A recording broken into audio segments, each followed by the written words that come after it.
Hi guys, welcome back to my channel. So if you couldn't tell already by the title of this video, I want to show you guys all the books that I would like to read in 2025. Of course, I may not get to all of these books. I may add in some books, but so far, based on what I have for my physical TBR, these are the books that I do want to read. Again, I am a huge audiobook like girly. That is my jam. I prefer to listen to the audiobook while reading the book, but if I don't actually have the book, I'll choose the audiobook over the physical book, if that makes sense. I am still slowly building up my bookshelves and filling them with all the books that I enjoy. But we'll go ahead, jump into this video real quick because I don't know how long it's going to be, but I don't want to keep you here forever. So get ready. And I do have a good mix of books. I am typically a fantasy, romance, comedy, historical fiction, contemporary fiction reader. Those are the books that I gravitate towards more. I do like some YA books, not all YA books, and then I do like some non-fiction books over fiction books.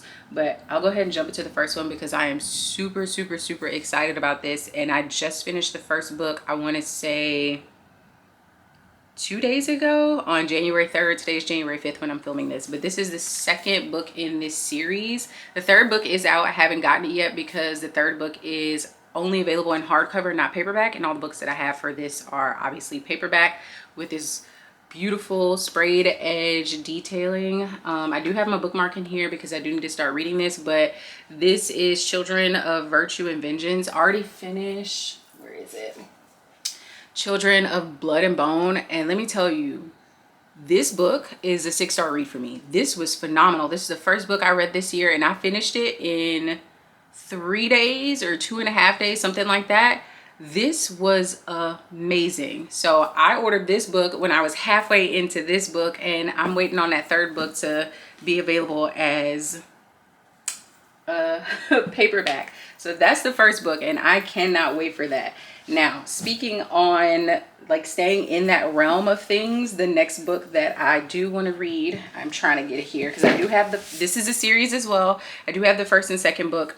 The third book is not out yet, but that is Legendborn. So I've heard some other booktubers talking about this book, and I cannot wait to get into this. First of all, I love this cover.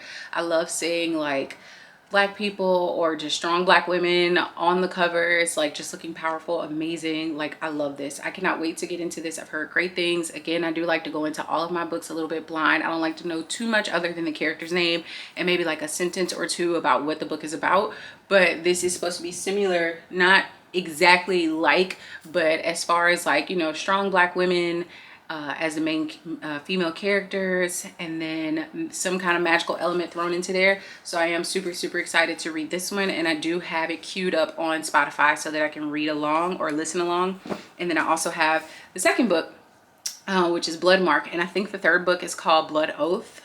Correct me if I'm wrong, or I'll put it on the screen. But I'm super excited about books that are series, because I think I told you guys this in one of the videos that I filmed already. I really love like books that are super interesting, and then they continue and you get to know more of the world and more of the characters.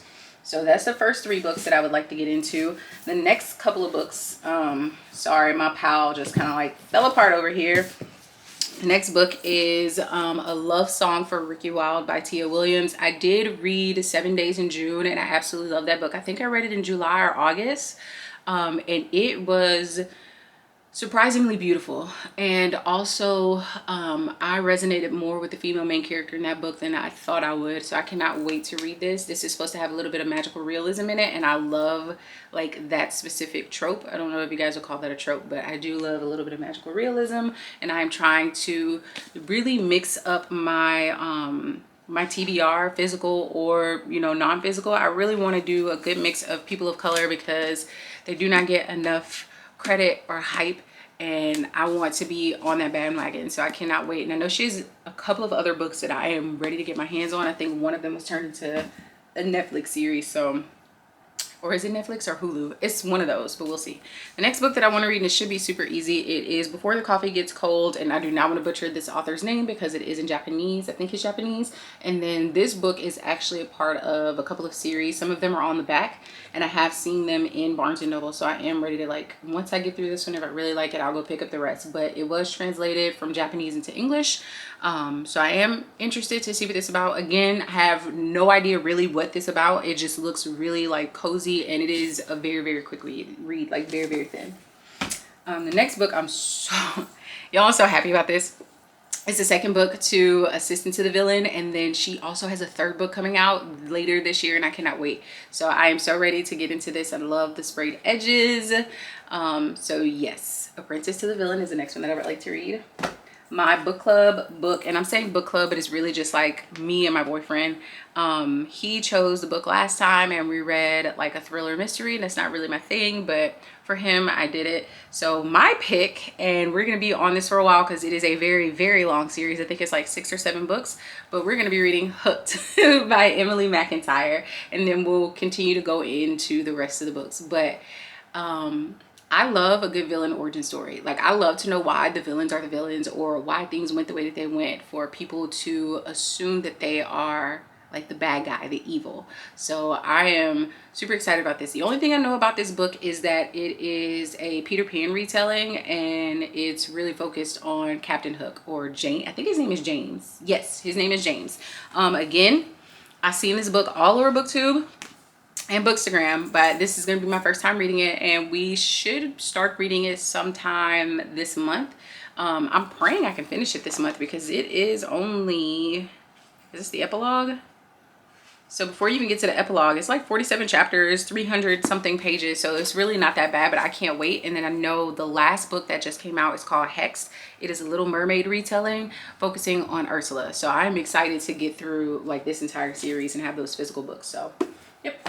The next book, and this is also a series that I started last year, and I really need to like finish it this year, but this is The Corpse in the Closet by Lucy Score. I do have The Dead Guy Next Door. That was the first one. That book, like, if you don't pay attention to the title, it's actually pretty funny. And it is not what I thought it was going to be about, and this is a continuation of it. I know Lucy Score has a crap ton of books that are standalones. I know this is the Riley Thorne series, and I really want to finish it. I know it's like 4 or 5 books in this series, and then I started the Welcome Home series, The Christmas Fix, and I need to read Mr. Fixer Upper. But she has a couple of books that I really want to kind of like get out of the way. And speaking of Lucy Score books, I also have the book from the Knock 'Em Out series. I want to start and finish this year, but I have Things We Never Got Over. For whatever, y'all, blue covers, if you can't tell, my favorite color is blue, but blue covers really do it for me, and this is giving very much spring vibes. And then I know there's 2 other books, Things We Hide from the Light and Things We Left Behind. It is on the back here. I don't know anything about this book, and I like it that way, but it is pretty long. It is well over 530 pages, and Lucy Score, the way that she writes, it is very gripping. So I'm excited to see if this is a book that I will like, and if I do like it, I will continue on to the next 2 books in the series, and then hopefully pick up some more Lucy Score books because I do like her. All right.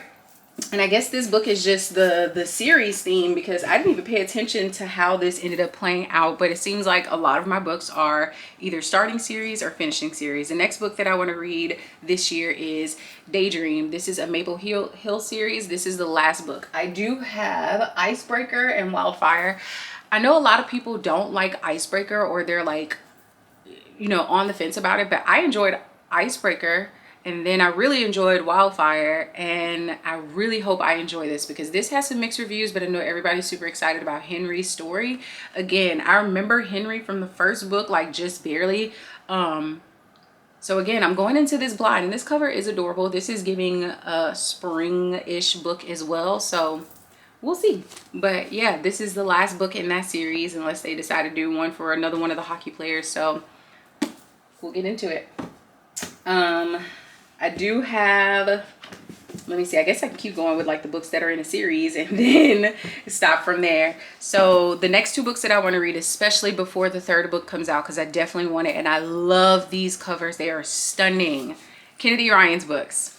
My boyfriend actually surprised me with a copy of one of these books, and then I got the other one for myself, and I am so excited to get into these books. So I know very little about these, but the fact that Emily Henry is blurbing this one and Tia Williams blurbed this one, that's it. That's, say no more. But I am excited to get into this series, as well as get the third book this year as well. So we'll see how far we get with that.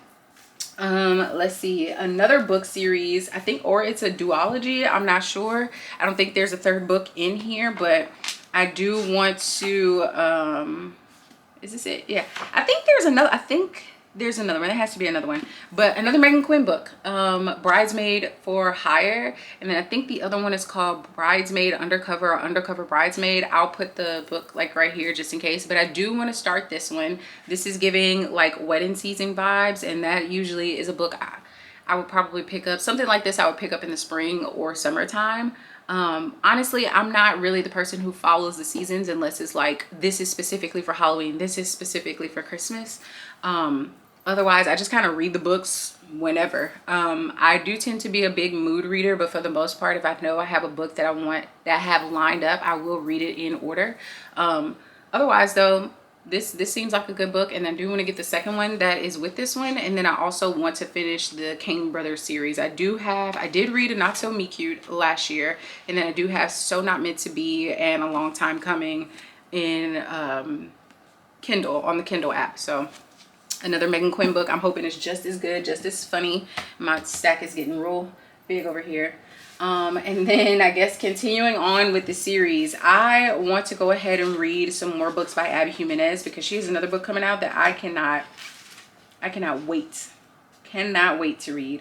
I actually forgot what order this goes in, so I'm a little confused. But I have The Friend Zone by Abby Jimenez, and then I have the Happy Ever After playlist, and then I have Life's Too Short. So I think these are interconnected standalones. I don't know if it's really a series. Maybe it is a series. I don't know.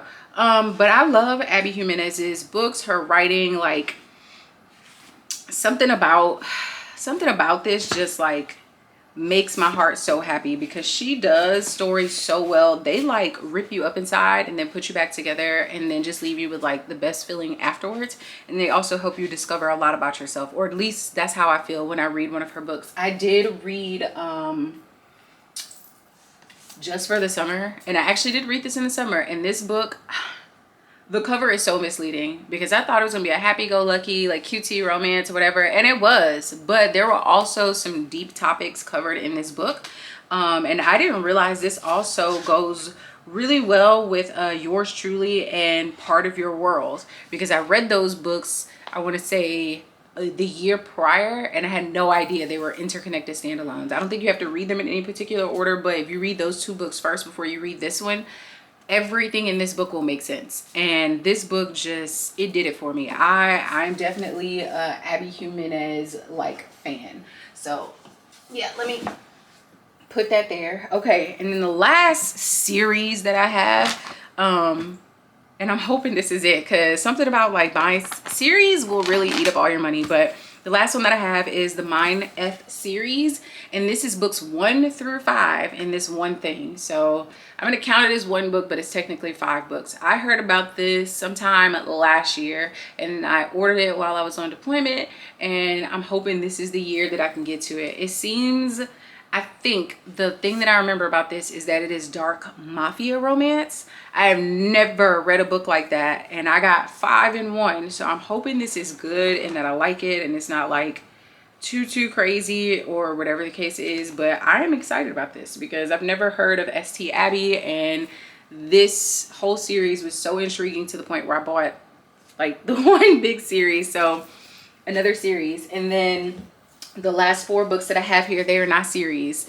None of these books are connected to any other book that I know of. So the next one that I have is Everything I Know About Love by Dolly Alderton. I did read Good Material, I think that was the book, last year, and I did not care for it, but this is supposed to be a memoir, and I do like some memoirs. I don't like everybody's memoirs, but I do like some, so I am hoping that I really can get into this. And it's really not that long. It is less than 400 pages. I think it's like 350 pages, something like that. And it is supposed to be like all about her life and the little snippets that she wished that she knew. So that's going to be something for me to get into. And then I also have Tomorrow and Tomorrow and Tomorrow by Gabriella Zevin. This book, I know nothing about it. Absolutely nothing. I thought the cover was stunning and it really called to me when I was in the bookstore. So I was like, I'm going to pick it up. This book is a little over 350 pages, almost 400 pages, but we're gonna see what this is about. I am super excited. I bought it last year. I'm hoping to read it this year because I hate having like extended TBRs go into like the next year and the year after that. But I knew I couldn't read all the books that I read because in 2024 I read 87 or 88 books, and I wasn't gonna add anything else onto that because I was pushing it to get the last book I read by the 31st of December. So that's on here. And then the last of the 2 is going to be How to End a Love Story by Yulin Kwong. I hope I'm pronouncing that correctly. This book was talked about a lot last year. This seems like the perfect like book to read in February, so I'm hoping I can get it read by then. But it is very, very intriguing. It looks like it's going to be a quick read. It's a little over 350 pages, but this would be my first book by this author, and I'm excited for it. It looks like it's just going to be a cute, quick romance. So, in the very last book that I have, it is called Ready or Not by Cara Baston. I hope I'm pronouncing her name right. This book, the cover screams spring to me. I was gonna say spring screams. But this book, this cover, this everything, the only thing I know about this, and based on looking at the female main character in the book, is that it's another pregnancy trope. And I really liked Hannah Bonham Young's Out on a Limb, so I'm gonna give this book a try, and I really, really hope that it is just as good as the Hannah Bonham Young book, if not better. And this one's a little over 350 pages, so I'm excited to dive into it. But yes, that is all of my books. I think I have, let's see how many I have. 1, 2, 3, 4, 5, 6, 7, 8, 9, 10, 11, 12, 13, 14, 15, 16, 17, 18, 19, 20, 21. I have 21 books on my physical TBR for the whole year of 2025. Of course, I'm probably going to collect some books. I'm probably going to switch this up. But this is what's going to get me started. And I hope I can read all of these and more as the year continues on. If you guys have any input, if you like these videos, please let me know down below in the comments. Like, subscribe, share this video with your friends who you think would be interested in this. I'm really trying to get into this whole booktube thing, and it has renewed my passion for wanting to film and edit and put out content for you guys. I do have an Instagram, a Pinterest, and a Snapchat if you guys want to follow me on there. I am not on TikTok as of yet. I'll think about it. I don't know if that band is still in play or not, but yeah, that is my list for 2025. Bye guys.